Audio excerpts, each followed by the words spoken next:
यमुनानगर के फव्वारा चौक पर एक कैंटर ने एक स्कूटी चालक को टक्कर मार दी। बताया जा रहा है कि स्कूटी चालक को गंभीर चोटें लगी थी, जो कि सिविल हॉस्पिटल यमुनानगर में एडमिट कराया गया था। आज खबर मिलती है कि उस लड़की की मौत हो जाती है। आपको बता दें कि यमुनानगर के अंदर नो एंट्री में भी जो है किस तरीके से ये कैंटर दिन दिहाड़े शहर में घुस जाता है। चौक पर पुलिसकर्मी तैनात होने के बाद भी जो है यहाँ पर ट्रक अंदर घुस जाता है और उसके बाद इतना बड़ा सड़क हादसा हो जाता है। कल हॉस्पिटल में उस लड़की को एडमिट कराया गया था और आज जो सूचना मिलती है कि उसकी मौत हो जाती है। परिवार वाले लगातार पुलिस पर आरोप लगा रहे हैं कि आखिर नो एंट्री में ट्रक क्यों घुसा। आइए आपको सुनवाते हैं क्या कुछ पूरा मामला है। मैडम कल तीज का त्यौहार था जैसे, तो बच्चे कहने लगी कल रात को मेहंदी लगाई थी, मतलब कि मैंने आज तीज का त्यौहार मनाना है, ठाकुर जी को भोग लगाना है, तो मेरा मन कर रहा खाना खाने का बाहर का। तो मैंने कहा ठीक है चल, तेरा मन कर रहा तो मैं बाहर से खाना दिला लेता हूँ होटल से। अब उन्होंने होटल से खाना पैक कराया, बस पैक करा के फव्वारा चौक पर खड़े थे ये लोग। इतने ग्रीन लाइट हुई, ग्रीन लाइट में ट्रक एकदम से आया, उनने उसके चपेट में आ गए ये लोग। ये 8वीं क्लास में थी, 8वीं कक्षा में। और कहाँ पे ये हादसा हुआ है? फव्वारा चौक पे मैडम। ये तो मन्नत के परिवार में और कौन कौन है सर? मैम उसकी एक छोटी बहन है और एक छोटा भाई है और मम्मी और पापा हैं दोनों। तो पिता और बेटी किस पर जा रहे थे सर बैठकर? ये इलेक्ट्रिक स्कूटी थी, इस पे थे, मतलब जो ये पीछे बैठी हुई थी। हाँ। वो उन्हें मतलब जी। और किस वाहन की चपेट में आने से ये दर्दनाक हादसा हुआ? आयशर ट्रैक है ना, जैसे वो जो चलती छोटा हाथी जैसे बोलते, मतलब नो एंट्री में आया था मैडम। नो एंट्री में दिन के समय तो एंट्रीज नहीं है बड़ी बड़ी। कल पेपर भी था तो मैडम वैसे भी पेपर थे बच्चों के, तो हाँ जी सर, हाँ एक सर। कल तो वैसे भी पेपर थे बच्चों के, तो वैसे भी नो एंट्री में आना नहीं चाहिए। बड़ा अलाउड ही नहीं था, कैसे आया वो? तो क्या लगता है किसकी लापरवाही से बच्चे की पुलिस वालों की लापरवाही है। जो वो इतनी बड़ी गाड़ी अंदर आ रही है, पेपर होने के, इतनी पुलिस होने के बावजूद, और बड़ी गाड़ी अंदर आ रही है, बच्ची तो हमारी गई। ये 200-500 लेके और अपना काम कर लेते हुए चलो जाओ, वो ना दो तो अंदर भी नहीं आना। ये सारी लापरवाही पुलिस की है। हमारा तो बच्चा चला गया।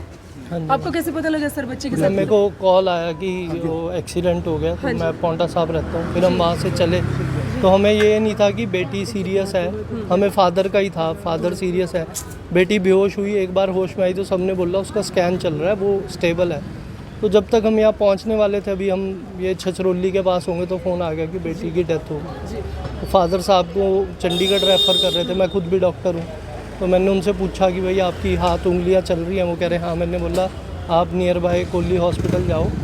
वहाँ स्कैन हुआ तो उसकी कोई हड्डी वगैरह फ्रैक्चर नहीं थी, पर उनका सारा ये मांस छिल गया और अब प्लास्टिक सर्जरी करानी पड़ेगी। 20-25 स्टिचेज़ आए हैं उनको, और बाकी गोड्डों में, बैक पे, कूनी पे काफ़ी इंजरी है।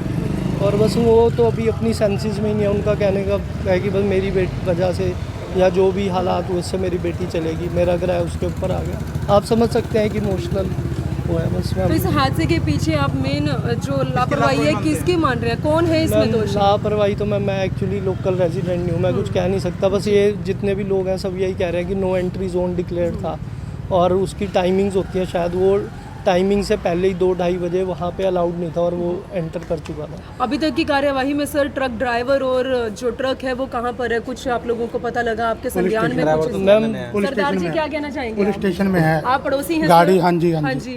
गाड़ी और जो ड्राइवर है वो पुलिस की उसमें हिरासत में है। हाँ जी सर, दिन के समय नो एंट्री में इस तरह से ट्रक कहाँ जा रहा है? मैडम, ये तो प्रशासन की लापरवाही है ना जी। ऊपर से एग्जाम था, नो एंट्री है और फिर भी हैवी ट्रैफिक अलाउड है।